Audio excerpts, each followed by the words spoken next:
السلام عليكم، ايه الاخبار؟ واهلا وسهلا بيكم في حلقه جديده من حسون يتكلم.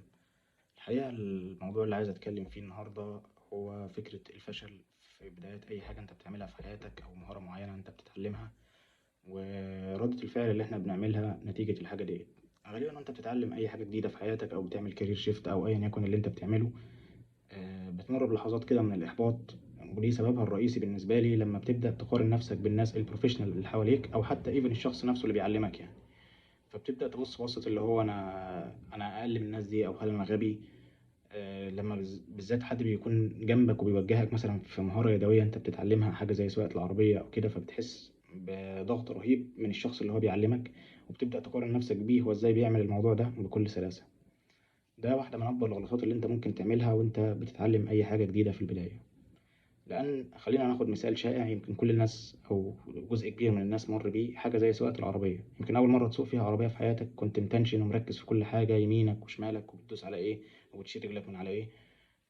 لكن مع مرور الوقت واللي أنت وصلت له دلوقتي هتلاقي نفسك إن أنت ممكن تكون بتسوق العربية وأنت بتتشات أو حتى وأنت بتاكل. ما أنصحش حد إن هو يعمل كده عامة يعني، وما أتمناش إن حد يعمل كده. لكن أنا لقيت إن الموضوع ده أبسط مثال أنت ممكن تمر بيه، وهو حاليا إنك بتسوق العربية بشكل تقريبا لا واعي.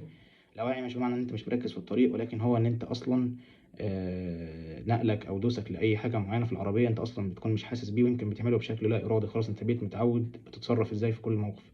مش مخك مش بياخد وقت في التفكير في كل لحظة هو محتاج يعمل إيه. وده الحاجة اللي أنا كنت حابب أوصلها، إن أنت لما تكون بتتعلم حاجة جديدة تقبل في المرة الأولى إنك تفشل فيها وتعملها بنسبة 0%. في المرة التانية انت ممكن تعملها بنسبة 2% صح. الفكرة فين؟ الفكرة في ان انت تستمر في ان انت بتعمل الحاجة اللي انت بتعملها ديت كل يوم. يعني مثلا رحت الجيم النهاردة وما كنتش موفق او لسه بادئ في الجيم، كمل وروح تاني وتالت ورابع يوم، كل مرة تتعلم حاجة جديدة وتظبط تكنيك في حاجة معينة. بتعلم مثلا في كورس معين، انا دخلت مجال معين بحاول ان انا ادرسه او كده. كل مرة اقرأ حاجة جديدة وبص الموضوع من منظور مختلف، هتلاقي ان انت يعني كل يوم تراكميا الموضوع بيزيد معاك ومهارتك بتتطور في الحاجة ديت بشكل ملحوظ. فما تستسلمش للإحباط بتاع البدايات، ودي حاجة كلنا بنمر بيها، يمكن محدش بيتكلم عنها كفاية. ولا انت مش غبي. ولو في منتور بيحاول يعني يروج لك الفكرة دي ويقول لك ان ده الكارير مش كاريرك او الكار ده مش كارك زي ما احنا بنقول، فانا شايف ان انت محتاج انك تكبر دماغك، ولو حكمت انت ممكن تشوف حد غيره يعني.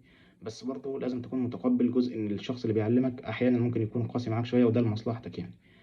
كل واحد فينا يقدر يفرق هو قادر يستحمل ايه او مش قادر يستحمل ايه من الحاجات ديت يعني، ولكن في جزء كبير بتكون الناس بجد خايفه على مصلحتك يعني. فده كان الفيديو بتاع النهارده، وتip سريعه كنت حابب ان انا اقولها.